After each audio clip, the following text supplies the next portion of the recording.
Clap offering to our God tonight. Praise God. So, a blessed evening po sa bawat isa sa atin. And I would like to welcome again our sister. What's your name, please? Kay. Welcome po sa gawain ng Panginoon. This is really a place where we exalt the name of the Lord Jesus Christ. We don't exalt any other name, but it is the name of the Lord Jesus Christ. And we are so glad that God is bringing us new soul. That is the will of the Lord for us. That wherever we go, we have to find a place where we can worship our God.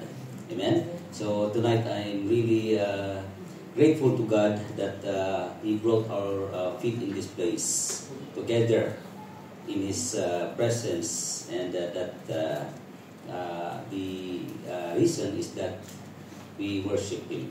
Amen? Hallelujah. So, shall we move directly to our message for tonight?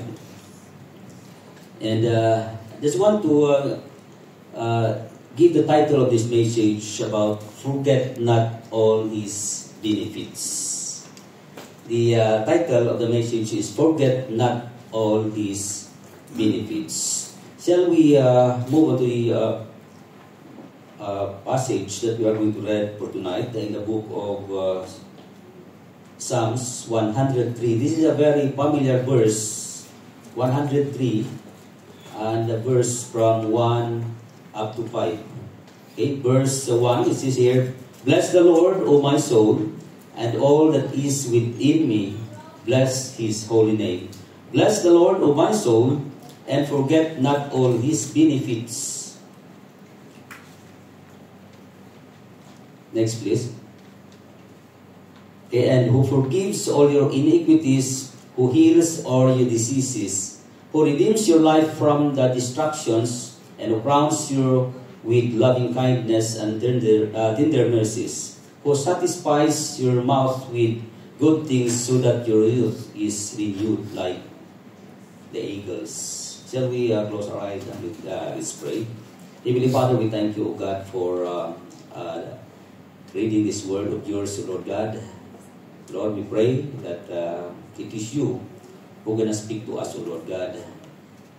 That you, O God, Lord, will reveal what are the things that you want us, O Lord God, to learn for tonight, Lord God, from your word regarding, O God, Lord, the worship that your name, O God. Lord Almighty, we pray, nabuksan po ang aming puso, maging po, Lord God, ang aming pag-iisip, O Lord, na ito ay maisintro sa iyo at ikaw ang maitaas, ikaw ang mag-glorify, O God, sa aming kalagitnaan sa oras na ito sa pangalan ni Jesus. Lord God, we pray that you may cleanse us so that there will be no any hindrance, O Lord God, that your word will penetrate into our hearts in Jesus' name. Father God, Lord, we thank you and we just want to bless your holy name, O God. For in Jesus Christ's name we pray. Amen. Amen. So, the passage of the word that we have read tonight is on the book of Psalms 103 from 1 to 5. So this Psalms 103 is David's deliberate stand against forgetfulness. So kaya ako ang title ng aking ng message that I'm going to discuss for tonight is entitled "Do Not Forget" or what is there?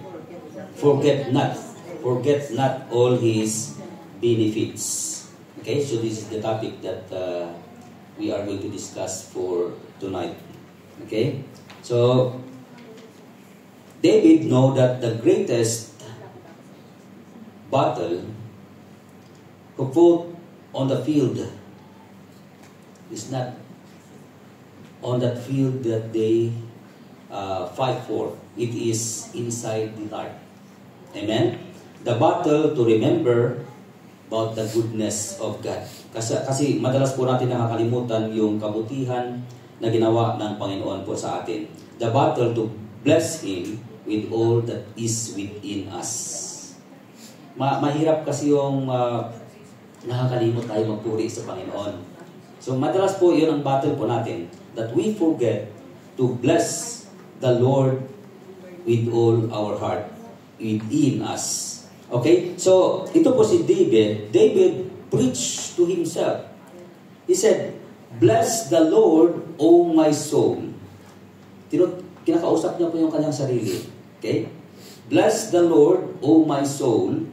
And he commands his own heart to wake up, to remember, and to bless the Lord. Amen? So David know that the greatest battle was not fought on the field, but it is inside the heart. Yun po yung kalaban po natin, yung sarili po mismo natin. It is our own heart, okay, that we need to fight for, okay, the battle to remember the goodness of God. Madalas po natin nakakalimutan yon, okay? The battle not to forget all His benefits, kasi madalas po tayo nakakalimot. Amen? In a sense that David is sounding the alarm against spiritual amnesia. Okay? He calls on every fiber of his being, mind, will, emotion, okay, his memory and even imagination, okay, to rise up and give God the glory due His name. Amen? Kinakausap niya po yung sarili niya. "Bless the Lord, O my soul." Amen? Hallelujah. So here, there are keys that we need to remember in order for us not to forget the benefits of God. Una po, yung pag-aralan po natin, remember the commands of the Lord. Okay? The commands to bless the Lord. In Psalms 103 verse 1, yung sinabi po dito, "Bless the Lord, O my soul, and all that is within me, bless His holy name." Now, kita po natin, David commanded himself to bless the Lord. His praise focused on the good thing God was doing. Okay? The benefits that God has bestowed. Kung tingnan po natin, napakadami po yung blessing na ibinigay po ng Panginoon sa atin that we need to remember, that we need to thanks to God. Okay? You know, it is easy for us to complain about life. But most of the time, we forget to praise God for the benefits He bestowed on us. Pagka makaranas po tayo ng mga problema, madalas po, it's often time that we remember those things. But we forget the good thing that the Lord God has done us. Amen? David commanded his own soul to worship God. Amen? You know, the true worship is not mechanical. It is not methods or programs, but it is a magnificent, genuine worship. Amen? You know, God wanted His worshipers to worship, okay, Him genuinely. Yung totoong klaseng pagpupuri sa Panginoon. Ano po sabi nun sa John chapter 4 verse 24? God is spirit, and He wants His worshiper to worship Him in spirit and in truth. Amen? So, He wanted our whole being to worship Him. Amen? Yung buong katauhan po natin, the whole being means it involves all that is within us. Yung buong katauhan po natin na magpuri po sa ating Panginoon. Bakit? Nais ng Diyos na i-involve yung lahat ng katauhan po natin. Why? God wanted to worship or to praise God all that is within us. It is because, there are instances that, I don't know if you experience this, that your mouth is uttering a prayer, but your mind is wandering somewhere. Naranasan po niya yon? You are uttering a prayer, and yet your mind is somewhere. Or you are singing, okay, the praise and worship, but your mind is, really wandering. I don't know if you experience. But, there are instances and maybe also experience it. Amen? Kaya nga po nais ng Panginoon, God wanted us to worship all that is within us to bless the Lord. Amen? Kasi ito po, minsan, nanalangin po tayo. Alam mo, it is mouth that is prayer. But sometimes, yung kamay, dut na mobile. Sometimes, meron pa ginagawa, but your concentration is not there on your prayer. It is because meron po mga distractions. Dinidistract po tayo. Yeah? And God wanted us that all that is within us to bless the Lord. Amen? Pagsamba po sa Panginoon, it is a short period of time. Tingnan po natin, you count it. How many hours that we are here? That the Bible tells us that one day that we have to observe the Sabbath day. 6 days we have to labor, and in the 7th day, so supposed to be, it is one day. But we came here to worship the Lord just only an hour. Yeah? So, in that short period, siguraduhin po natin na nasa presensya po tayo ng Panginoon. Amen? We have to be in the presence of the Lord and allow your whole being to be in the presence of the Lord. Amen? And that is what God wanted us. And that is what King David is trying to tell us. Amen? All that is within me to bless the Lord. Amen? Hallelujah. It is our responsibility to quicken ourselves. David himself, he addressed himself. Oh my soul, he said. Bless the Lord, oh my soul. Sino po? Hindi niya po tinutukoy yung iba, kundi yung sarili niya mismo. It is himself that he's talking to. Okay? To bless the Lord. Madalas, nag-encourage po tayo sa iba. Okay? We try to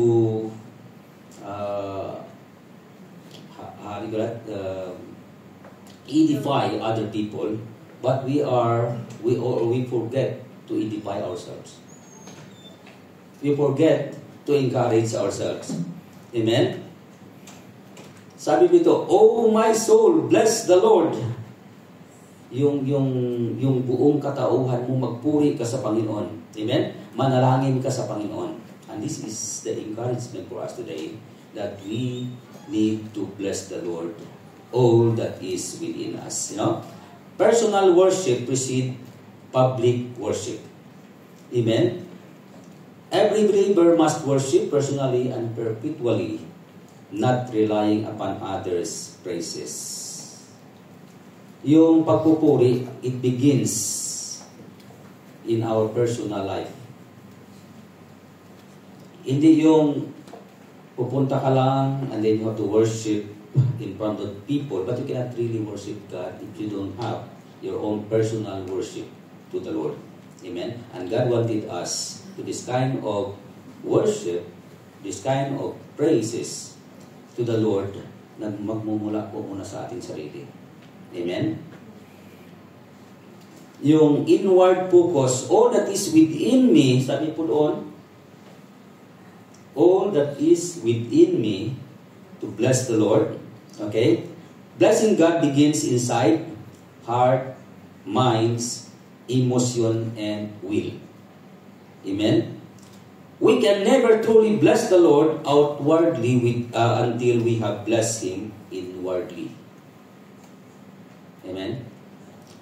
Again, we can never truly bless the Lord outwardly until we have blessed Him inwardly.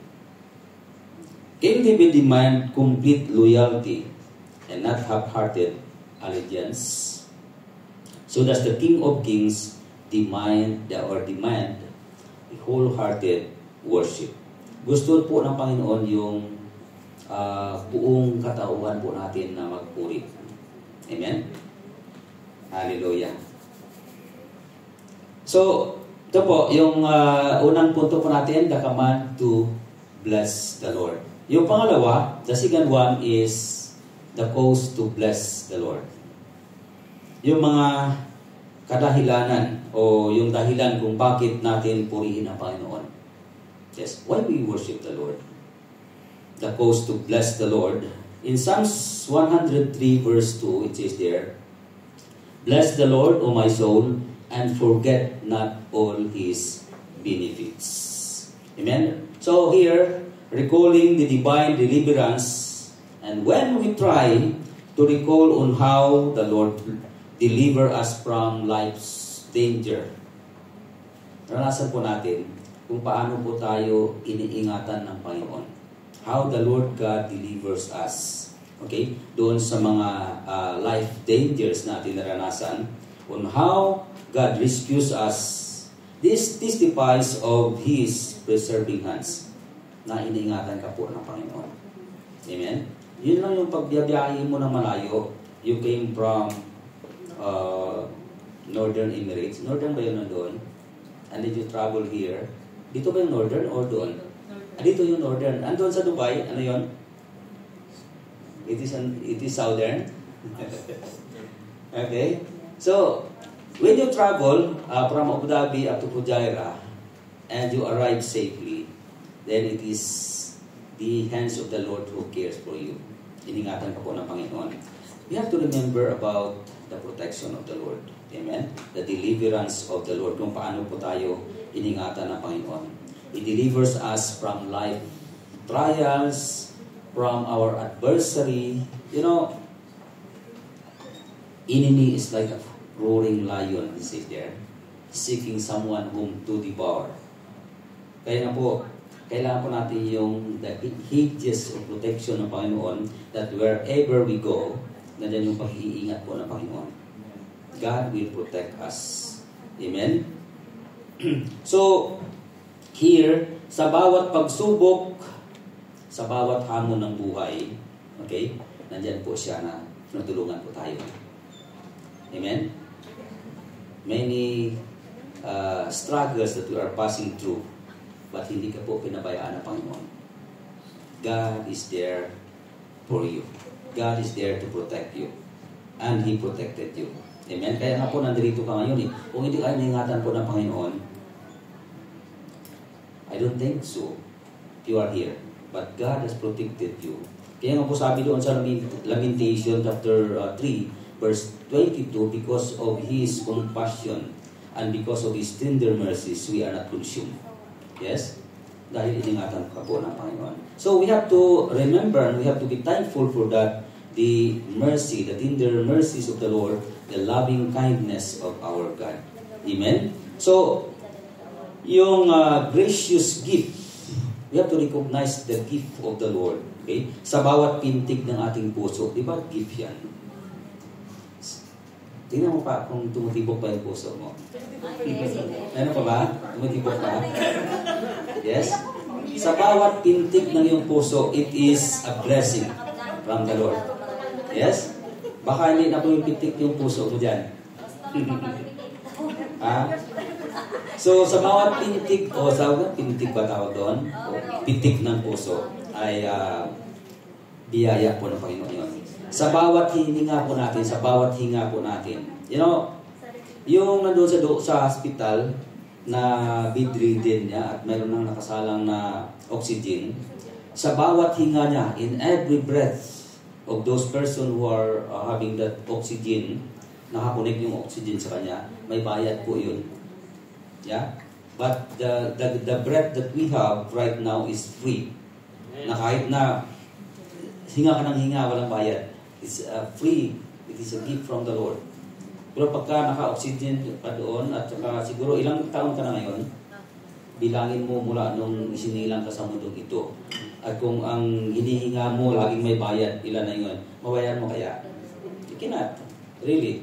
But here, we have this breath that we have, and it is free from the Lord. And this is the gift that God has given us. That we need to give thanks to God. Sa bawat sikat ng araw, yeah, dapat po tayo magpasalamat. It is a fresh gift from the Lord. yung dumating yung umaga, ay umaga muli, salamat muli tayo sa Panginoon. It is another day that the Lord God has given us. Amen? You know, marami ang nangangamba na baka hindi na sumikat muli ang araw. What it means? Yung sabi nila, baka hindi na muli sumikat ang araw. Alam mo yun po, araw at gabi, continuous po yun. Pero ano po yung ibig sabihin? Baka hindi na umabot ang hininga sa susunod na pagsikat ng araw. Yeah? Imagine yung nasa hospital. You know, my mother-in-law, we went to the city of Iloilo, and she undergone the chemotherapy. So, the time, sa bawat mayroong session, ay mayroong side effect na magchichill ka, diba? Pagka ano na yung gamot sa katawan. So, grabe yung chilling. Then she was being brought to the emergency room. And there in the emergency room, grabe po yung mga pasyente doon. And they are having that hysterically. Naging hysterical na kasi yung buhay na ano na. Okay? Agaw buhay na. So, it means to say there na they cannot sure kung aabutan ba yung iba doon ng kinabukasan sa pagsikat ng araw. You don't know.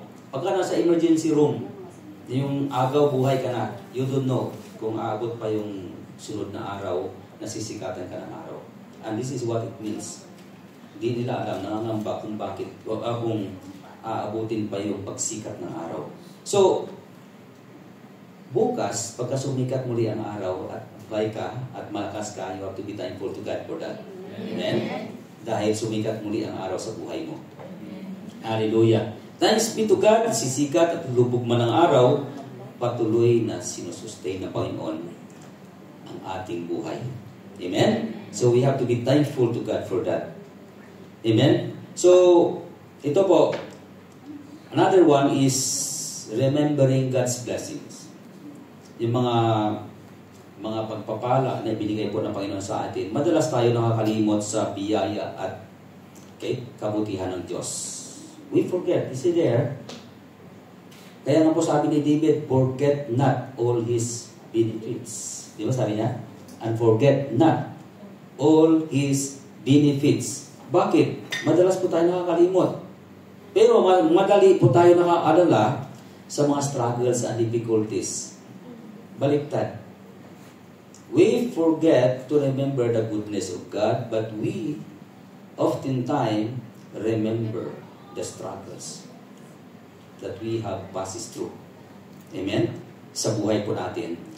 Remember the Israelites. They forget the Red Sea, but they murmured in the desert. Ano pong ibig sabihin? Red Sea, when they pass through the Red Sea, it stands for the deliverance of the Lord. Amen? How the Lord delivers them from the land of Egypt at nakatawid po sila doon sa may dagat through the dry ground at ligtas po sila doon sa mga nagpupurso sa kanilang mga vast army of the Egyptians. Yeah? So it stands for the deliverance of the Lord. In the desert, it stands for their struggles. Nandoon wala silang pagkain, wala silang mainom, and they complained, they murmured, and they are about to throw a stone to Moses because of that. So, alin po ang madalas nila naalala? They remember those struggles that they have. But what about the blessings, the deliverance of the Lord? Nakalimutan nila na ang Panginoon pala ang supplier. That God is their provider. Amen? Hallelujah. So, we quickly forget the miraculous provisions if we don't keep recounting them. Yeah? Recounting our blessings keep us from complaining. Pagka hindi po natin naalala yung kabutihan ng Diyos, then yung maalala natin yung mga present situation natin, then we keep on remembering the trials, the struggles, the difficulties that we have. Amen? So, sabi dito, we have to remember, okay, the blessings, the benefits that God has bestowed unto us. Hallelujah. The next one, is the cleansing by the Lord. Hallelujah. Psalms 103 verse 3 is there.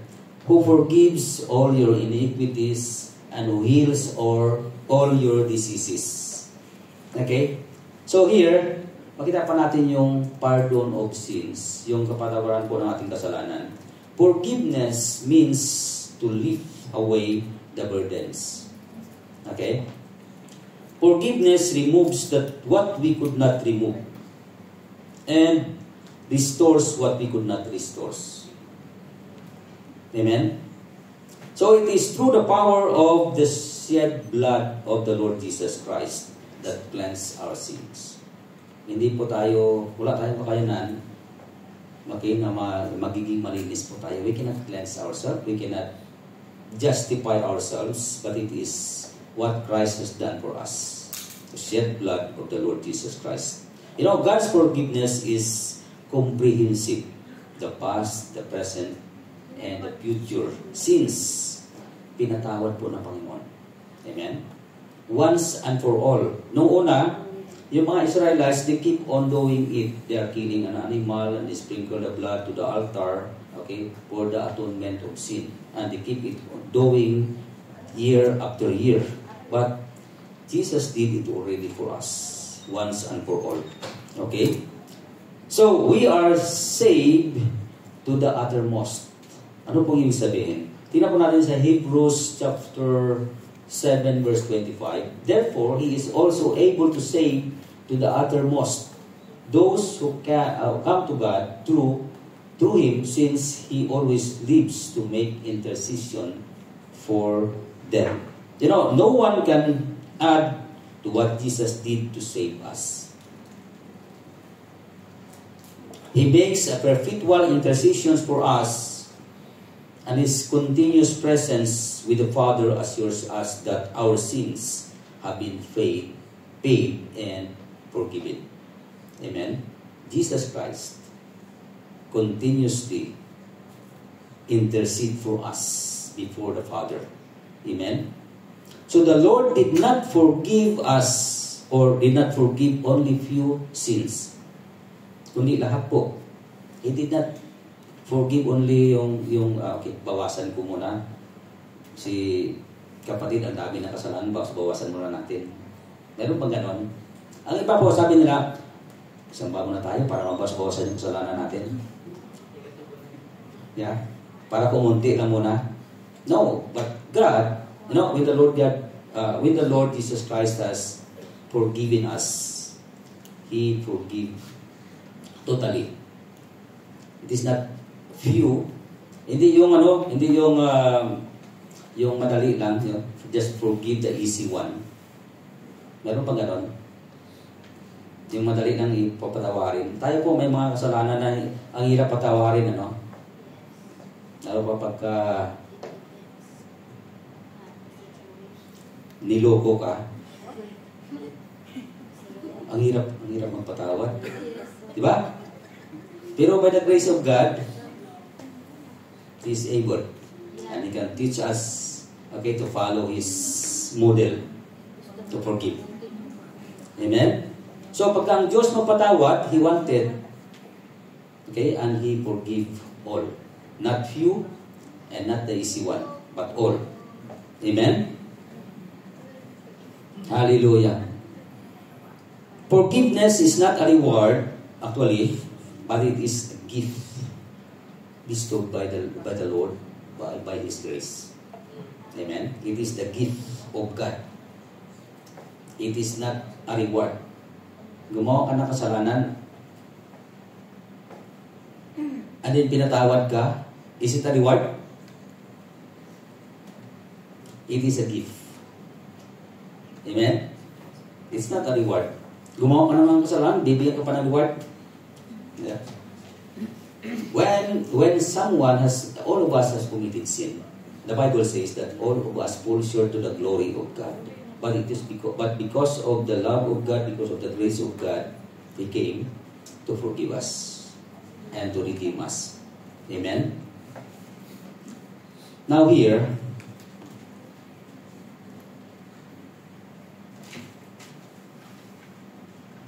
there is an illustrations that we cannot save ourselves and we need someone to save us. You know a man who was drowning, yung taong nalulunod, and he cannot save himself. He's struggling, he wanted to save himself, but he cannot. And he needs someone to save him. And this is what like to us. We cannot really save ourselves, and we need someone. And what's that? It is the Lord Jesus Christ who can save us. Amen? So likewise, sinners must be lifted out by God's mercy. It is the mercy of God that we have been redeemed, we are being cleansed, we are being forgiven. It is because of the mercy of God. Amen? Meron ba tayo nakukuha? Amen. Amen. So let's move to the fourth one, the cure from the Lord. Amen.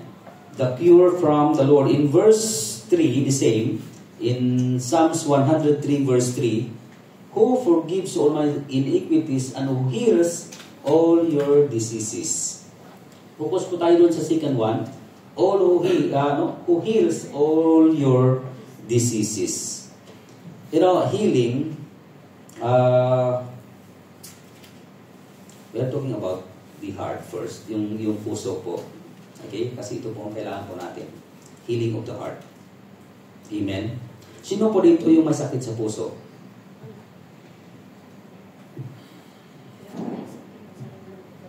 Wala lahat. Amen?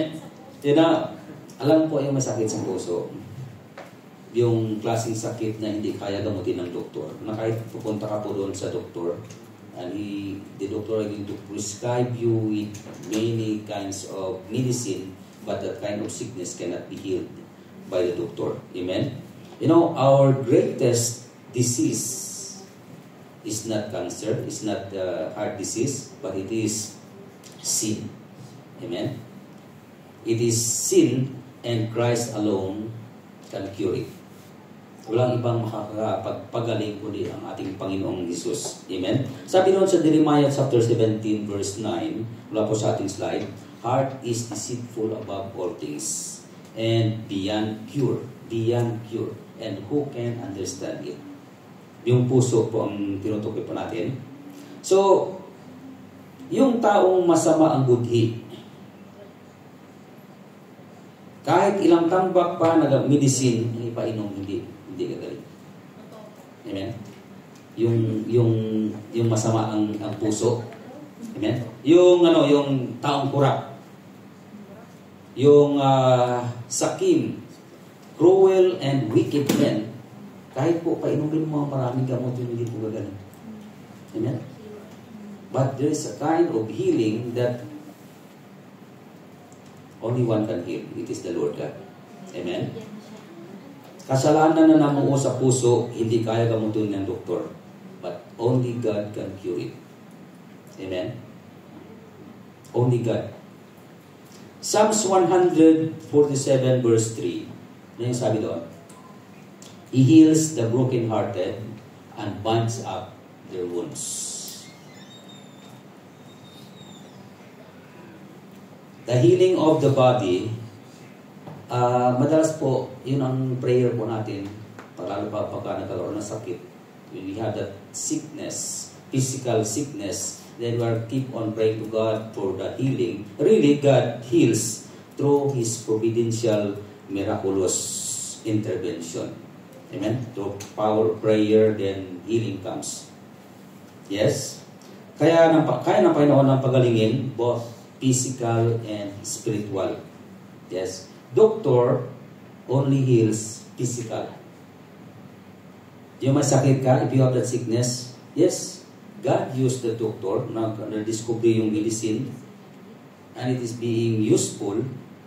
It is an instrument for physical healing. Yes. But it is limited only for physical. But when it comes to spiritual healing, doctor cannot. Yes. But the Lord, our God, can heal both physical and spiritual healing. He can do it. Amen? Now, healing of the mind. Minsan po, mayroong sakit, hindi mo maalala. Meron ako narinig kanina na yung on the way, hindi po nakakatulog. Yes? Sakit. Alam mo, pagka hindi ka nakatulog ng magdamag, masakit po sa ulo. Nahihilo ka lagi. Yes, brother? If you didn't sleep whole night, then what happened? You have that pain. Yes? On your head. And you feel weak. Nahihilo ka, you feel dizziness. Yes? So, yung taong gulong-gulo ang isipan, hindi makatulog. Yes. Kasi marami po yung mga ini-inject. Pagka lalo hindi ka nakatulog, marami pumapasok. Kung ano-ano lang. I experienced when I came here, bago pa lang ako nun siguro dahil the first time that I moved away from my home at napalayo, so di pa ako nakatulog. It's very difficult for me, and then malapit na po papasok, hindi pa nakatulog. Naranasan po niya yon. Papasok ka na lang, saka pa yung naantok ka na. Yeah? So, it's very difficult. So, ang daming problema na ini-inject sa atin pagka hindi ka nakatulog. And the enemy is trying to inject lies unto you. Yes? In your mind, marami po yun. Problema sa pera. Problema sa relasyon. Problema sa kalusugan. Problema sa trabaho. And so many kinds of problems. Ni-inject po ng kaaway. The enemy is trying to inject it. Because the enemy is trying to steal our peace. Yes? Enemy is, no? Our enemy is, ano po sabi doon? Sa John 10:10. Naalala nyo? Sino nakaalala sa John 10:10? The thief came to kill, to steal, and to destroy. Yes. And our enemy is the devil who is trying to inject lies unto you. Kaya, nanakawin niya yung peace sa atin. Amen? So, paano ito gamutin ng doktor at bigyan ng kapayapaan? Yes? Mayroon ka problema. Sakit-sakit ng ulo mo kasi nagkaroon ka ng problema, wala kang pera. Punta ka si doktor kung pagamot. Ano sakit mo? Kasi dok, wala kang pera eh. Yeah, yung stress, walang pera. So, you know, only God can guarantee a real peace. Yes? Only God. The world cannot give. Money cannot give. Yes? Other people cannot give a real. Siguro, alibig, nakaka-alibig ng matugunan yung mga problema. But, totally cannot. Yes? John 14, chapter 14, verse 27, sabi po doon, peace I leave with you, my peace I give to you. Not as the world gives, do I give to you, let your heart be troubled, or let not your heart be troubled, neither let it be afraid. Yes? Sino po ang makapagbigay ng total na kapayapaan? It is the Lord. Amen? Kahit na mayroon ka pong maraming pira, pero hindi yung guarantee para mawala yung problema mo. Yes? Yung maraming ang pera, marami silang problema yun eh. Amen? So, peace replaces anxiety. Hope replaces despair, and this is the gift only Christ can give. Amen? Hallelujah.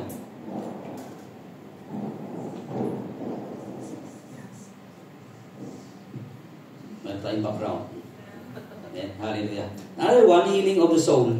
You know, sin leaves wounds. Yung kasalanan po ay nag-iiwan ng sugat. Yung kasalanan. Okay? And only divine love can heal. Only divine love can heal. You know, He declares us clean. The Lord Jesus Christ declares us clean. He declares us cured. Okay? Through His Word. Yung salita po ng Panginoon ang siyang makapagpalinis sa akin. Okay? Sabi doon sa John 15 verse 3, you are already clean because of the word which I have spoken to you. Okay? So, doctors can mend a broken bone, but not a broken heart. Kaya po ng doktor na ikumpuni yung ating buto. Pagka nagkaroon ng fracture yung buto, doctor can repair it. Yes? But pagka may problema ang puso, okay, doctor cannot. Yes? Yung spiritual sickness, doctor cannot. Only God. So, sino sa inyo dito pumunta sa doktor magpagamot dahil broken-hearted? Yeah? Lord, doktor. Tatanong ng doktor. Bakit ka nandito?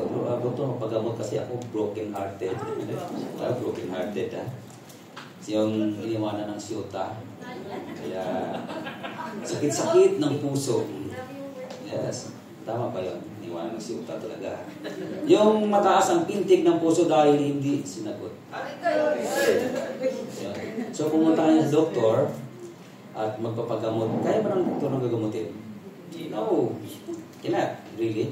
Yung mag-asawa na nag-aaway and then sakit-sakit ang naramdaman, hindi pupunta sa doktor. Dok, kasi ang sakit-sakit ang naramdaman ko eh. Sakit kasi ang salita ng asawa ko. No. Really, this is just only an illustration that the doctor couldn't help, really. Siguro, sakit, kaya. But when it comes to spiritual issue, yes, cannot. And only God can settle it. God can deal in it.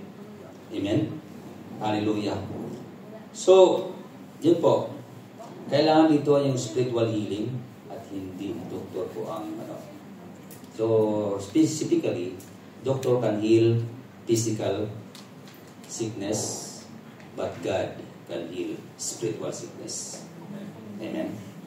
Kaya kailangan po natin come to the Lord. Yes. Kaya ang ating awitin, all that is within us, that we may glorify the Lord. Siya yung manahanan sa atin, and the issues of life. Alam po na Panginoon. He knows what is your situation. God knows it. And He can deal with it. Amen? Proverbs chapter 17 verse 22. Sabi doon, a merry heart does good, like a medicine, but a broken spirit dries the bone. Okay? Pagka, yung mga kung sabi ng iba, pagka masayahin, matagal na matanda. Okay? Totoo ba? Yes? Tested ba talaga? Opo. Kasi pagka laging makunot yung noo mo, talagang dali ka matatanda kasi namumulubot na eh. Right? Kaya yung mga anak na Panginoon ay matagal talaga tumatanda kasi lagi naka-smile. Parang ayaw niyo mag-smile. Yes? Hallelujah. Kaya nga sabi na, merry heart does good, like a medicine, but a broken spirit does, dries up or dries the bones. So, only the great physicians can heal both physical and spiritual sickness. The Jehovah Rapha, who can restore, who can repair, and who can cure. It's our God Almighty. Amen? Yung panglima, ang sabi doon, the crown from the Lord.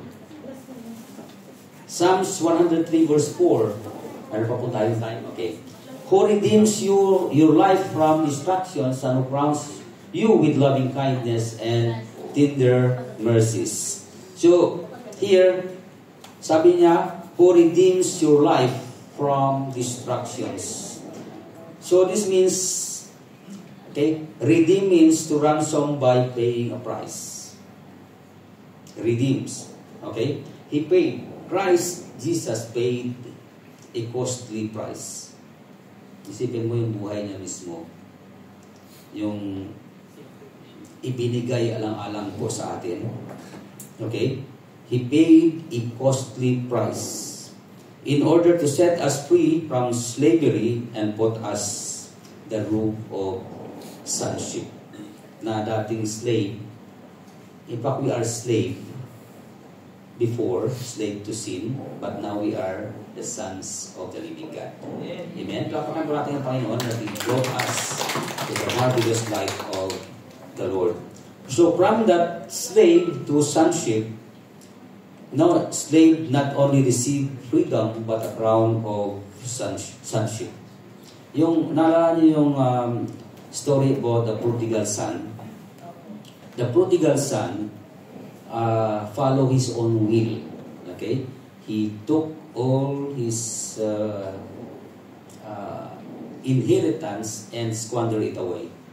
But later on, all were gone, and he realized that what he did is wrong, and then he decided to return back to his father.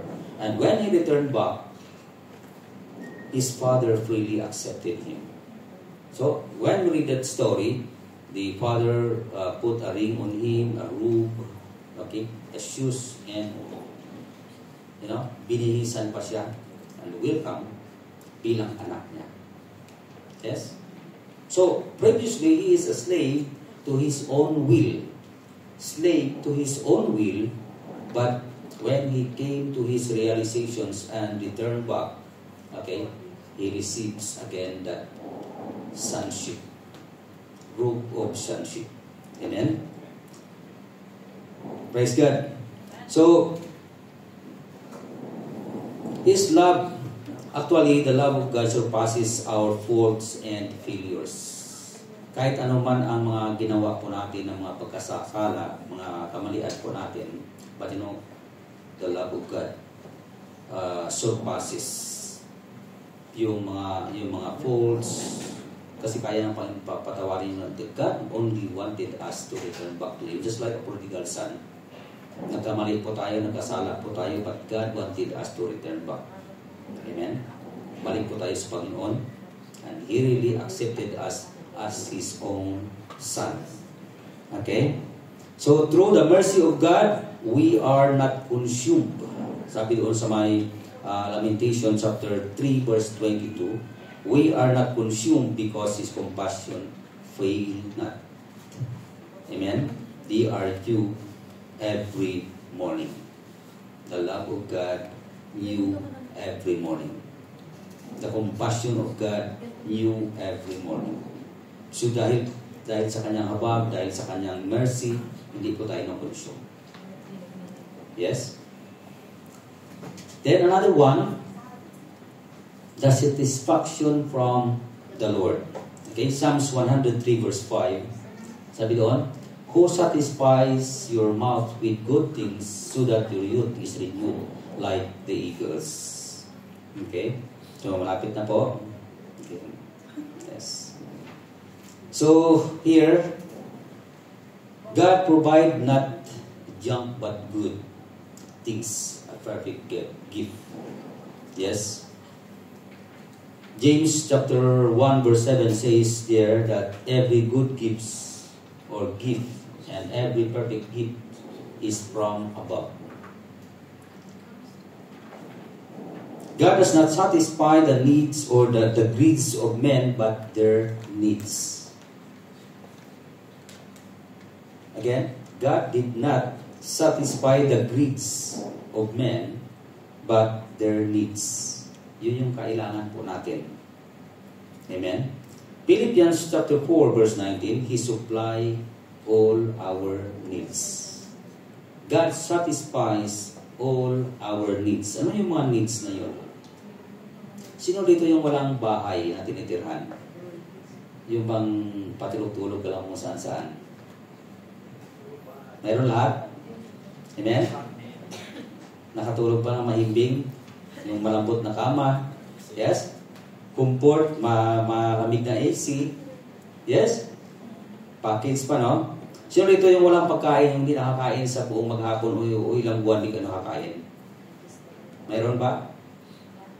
Or nakakain kayo ng 3 beses isang araw, may merienda pa in between. So very obvious naman kung hindi kayo kumakain. Yeah? So dito yung walang sinusuot na damit. Sabi dito magaganda pa yung masuot nyo. Means to say, what I'm trying to say is God provides our needs. Yes? Mayroon tayong tahanan, mayroon tayong pagkain, mayroon tayong damit. Yes? And that's what our needs. Siguro kung gusto mo nang mamahalin sa sakyan, ay wants na yan. Yeah? Kung gusto mo yung magandang bahay, malamansyon, 3 story. Sino yung mayroon 3 story na bahay dito? Yeah? So, pagka yun ang gusto mo ay wants na, pero pagka mayroon kang kubo na tinitirhan, ay na-supply na ng Panginoong needs mo. Yes? Pero pagka kaya naman, why not? Ba? Yes? Pero pagka yun lang ang binigay, we have to be content. Amen? And then we will be happy, we will be content of what God has given us. Amen? So, diba, God supply all our needs that we need to give thanks to God. He satisfies our desires. He satisfies our needs. We have the reason to bless the Lord because of His blessings. Yung mga pagpapala na ibinigay po ng Panginoon sa atin. We have the reason to worship the Lord because He satisfies us with good things. Amen? So the secret of contentment is not wealth, but worship. Amen? It is the worship. David's souls was satisfied, provoke him to realize where his joy comes from.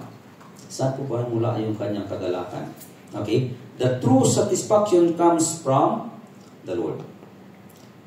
True satisfaction comes from the Lord. Siguro pagka yung satisfaction natin dito sa mundong ito ay walang katapusan, hindi po tayo na-satisfy. Kaya yung mga mayayaman, lalo pang naghahangad pa ng kayamanan, hindi po na-satisfy. But if we are relying to the provision of the Lord, then we will be satisfied and we have that joy in our heart. Amen? Sa last one, sabi dito, the renewal by the Lord. Amen? Sa verse 5 again, ano sabi? So that your youth is renewed like the eagles. You know, God doesn't just save you, but He strengthens you. Amen? He doesn't just forgive you, but He renews you. And He fills you with good things, not junk, not leftover, but the best. Amen? And that is what God wanted us, yung best. Kasi sabi niya, for I know the plans I had for you, to prosper you, and to give you hope and future. Yun po ang plano po ng Panginoon sa atin. Kaya, hindi po yung leftover, hindi po yung junk ang bibigay ng Panginoon sa iyo, but the best. Amen? If we allow our lives to be in line into the will of the Lord, ang bibigay po ng Panginoon sa atin ang magandang buhay. Amen? So, you're not meant to crawl, you're not meant to barely survive, but you're meant to soar like an eagle. Amen? So Isaiah said, you shall mount up with wings like eagles, and when we wait on the Lord, we won't faint, but we'll fly. Amen? Ibig sabihin, yung pagpapala ng Panginoon na ipagkaloob sa atin ay sapat at sobra-sobra. Amen? Hallelujah. So, in conclusion, so ito po yung inabangan po ng lahat. Siguro sabi niyo, si Pastor magbigay ng mensahe. So, yun talaga inabangan natin eh. So, kaya po kaya mag-conclusion. Pero ang sabi ko kanina, yung pagsamba po natin maiksi lang. So, why not nasagarin na natin? Diba? Mamadali na po ba tayo umuwi? Amen? Hallelujah. So, in conclusion, sabi po dito, Psalm 103 teaches us that spiritual health demands grateful memory. Yes? David models for us the secret to vibrant worship. Preach to your soul. Okay? Dapat po ipangaralan natin yung ating sarili. Bless the Lord, O my soul. Turuan mo po yung heart mo, turuan mo po yung sarili mo. Amen? Ito pong ginawa ni David. He teach himself. He preached to himself. Bless the Lord, O my soul, he said. David models for us the secret to vibrant worship. He preached to his own soul. So, count every mercy. Rejoice in every pardon. Celebrate in every healing and praise for every provision. Na dapat po natin gawin. Okay? At idulog sa Panginoon. Today, will you bless or will you bless the Lord all that is within you? Kaya po natin i-bless ang Panginoon. Kung mayroon tayo, yung kalakasan po natin, yung time po natin. Marami po sa atin hindi nakakakuha ng time. Pastor, kasi busy ako. Kaya na lang tayo busy, hindi po natin binibigyan ng oras ng ating Panginoon. You know, one day, tayo lalapit sa Panginoon at mayroon tayong ihilingin sa Panginoon. Pagka it deals about life and death, buhay mo po nakataya, tatawag ka po sa Panginoon. What if the Lord will tell you, sakala mo na, brother, busy kasi ako rin. Sabi ng Panginoon sa'yo, busy ako. Remember the time that you are always busy. Yes. But you know, I'm not discouraging anyone to do work. Yes, that is what God wanted us. We have that work. But give time for the Lord. Kahit sa pag-uwi mo sa bahay, yes, come to the Lord in prayer. Anywhere, even in your place of work, yes, you can talk to the Lord.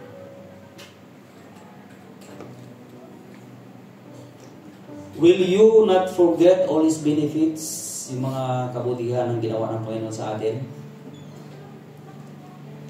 Yung we try to remember all those things. We try to recount all the blessings of the Lord. Yeah? Then, magkakaroon po tayo ng heart of worship. Then we'll praise the Lord. We'll praise the Lord because of what you have done. We'll praise the Lord because of the things that you have done. Yes? Amen? So, things that we have learned for tonight is we are commanded to bless the Lord. Amen? And there are reasons why we need to bless the Lord. We are blessed because we bless the Lord because we are cleansed. We bless Him because we are cured. Pinagaling po tayo ng Panginoon. Once we are under spiritual sickness, sakop tayo ng pagkakasala. But God rescues us. God redeems us. For He crowns us with His loving kindness and His tender mercies. And He satisfies us with good things, and He renewed us by His grace. Oh, bless the Lord, oh my soul. Purihin po natin ang Panginoon. Shall we stand and let's bless the name of the Lord. Hallelujah. So try to remember things, yung mga ginawa ko ng Panginoon sa atin. So there is no reason why we will not bless the Lord. There is no reason why you will not come to the Lord and give thanks to Him dahil sa mga ginawa niya po sa ating buhay. Kung paano ka iningatan ng Panginoon, kung paano ka iniligtas ng Panginoon, kung paano ka minahal ng Panginoon. It is the Lord who loves us. Yes, He loves you. He loves me. Doesn't matter kung sino ka man. It doesn't matter gaano man kalaki ang kasalanan na ginawa mo. But the Lord loves you and He wants you to return to Him. Amen? Hallelujah. Shall we sing that song?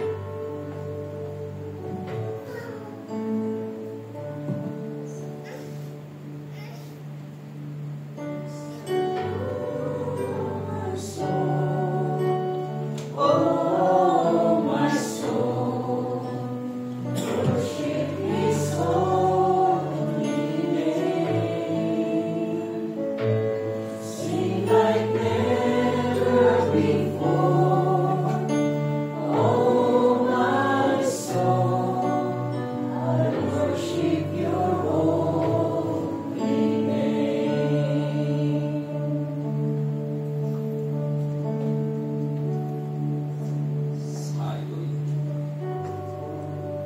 brethren, God is reminding us tonight kung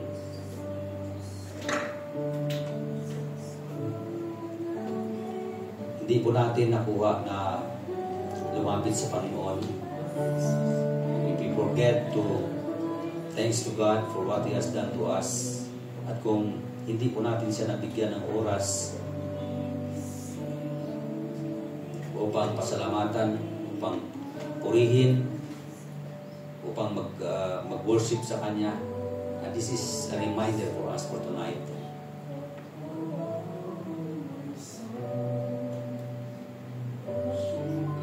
Give God the glory in your time. Give God the glory in your strength, in all your beings, all that is within you, that it will bless the Lord. Whatever you do, ano man ang ginagawa mo, ensure that it will bless the Lord.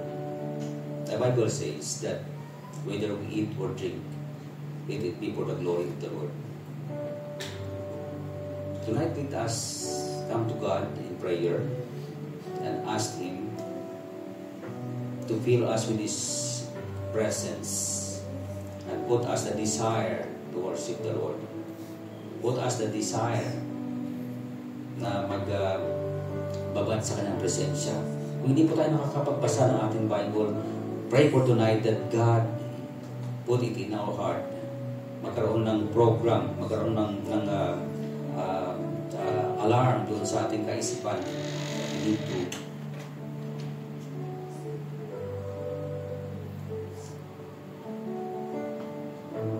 we need Him. We need the Lord. Yes. Hallelujah. Yes, Lord. Come to pray right now. Yes, Lord. Hallelujah. Almighty Father God. Lord, tonight, O God, Lord, we ask, O God, to forgive us, Lord, for the things, O God, that you want us to do but hindi po namin nagagawa, O Lord. So many things, O Lord, na pinapagawa mo po sa amin but we didn't do it, O Lord. That is the sin of omission, O God. And there are things, O God, that we keep on doing that He doesn't want us to do, but we keep it doing, O Lord. Lord Almighty, tonight, Lord God, we pray that you may align our heart, O God, and even our mind, O Lord God, that we be in tune unto you, and we be in line unto you, O Lord. Forgive our trespasses, our iniquities, O Lord God, that is not pleasing unto you, O God. The things, O God, that is not in line to your will, we pray that you may align it, O God. Lord, we pray na bigyan mo po kami, O Lord God, ng desire at crave in our heart, O Lord God, na mag-aral ng iyong banal na salita, manalangin sa iyo, O Diyos, at magbabad sa iyong presensya. O Lord God, there are times, O Lord God, that we feel weak. We feel, O Lord God, na paghihina. But, O Lord God Almighty, we believe that it is you, it is the power of your Holy Spirit, O God, who can empower us, who can strengthen us, Lord. Iniling po namin sa iyo, O God, ang intervention ng ibang na Espiritu, O God, na kausapin po ang bawat isa sa amin. Speak to us, O Lord God, and help us, O Lord God, that we will not swerve to your direction, but we want, O Lord God, to follow to the steps, to the base that you are stepping to, O Lord God, na ma-align kami sa iyo, O Lord, in Jesus' name. We submit unto you, Lord, tonight. Oh, hallelujah. We allow the Holy Spirit to move to each and everyone's heart, O Lord. Touch each and everyone's heart, O Lord. And hiling po namin, Lord God, ang kalakasan na nagmumula sa iyo, O Diyos, to strengthen those who are weak, to strengthen those who are discouraged, to strengthen, Lord God, those who are feeling cold, O Lord, in the name of Jesus. Lord God Almighty, we pray na biyayaan mo po kami, Lord God, ng hangarin na maranasan namin, O Diyos, ang presensya mo lagi sa araw-araw na lahat, O Lord God, sa oras-oras na lahat, O Lord God, that we may experience your presence, O Lord God, that we may be aware, O God, of your presence, O Lord God, in the name of Jesus. Oh, hallelujah. Lord, we commit this unto you. Lord God, tonight, kami ay nagpapasalamat dahil, Lord God, sa paalala mo po sa amin. You reminded us, O Lord God, O Lord, that we need to remind ourselves, remind, O Lord God, all that is within us to bless you, O Lord, in Jesus' name. We thank you, O God, for that reminders. We thank you, O God, for your word that reveals to us, O Lord God. Thank you for your Holy Spirit who teaches us, O Lord, in Jesus' name. We just want to glorify you. We just want to return back glory unto you, O God. Thank you, Father. Blessed be your holy name. To you alone, O God, we return the praises, the glory, and the honor, O God. For in Jesus Christ's name we pray. Amen and amen.